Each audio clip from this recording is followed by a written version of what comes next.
Pag-aaralan ba ng Land Transportation Franchising and Regulatory Board ang hirit ng ilang transport group na 2 pisong dagdag pasahe sa unang 4 na kilometrong biyahe ng jeep.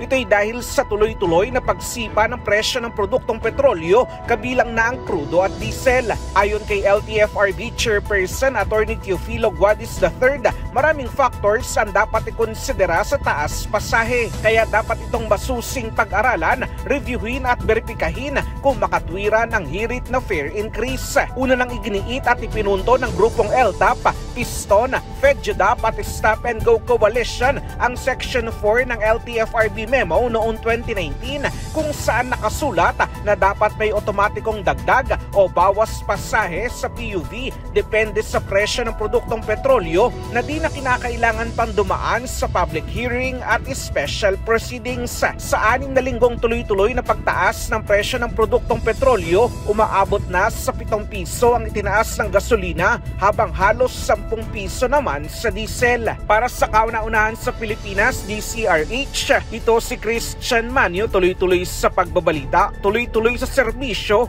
sama-sama tayo Pilipino.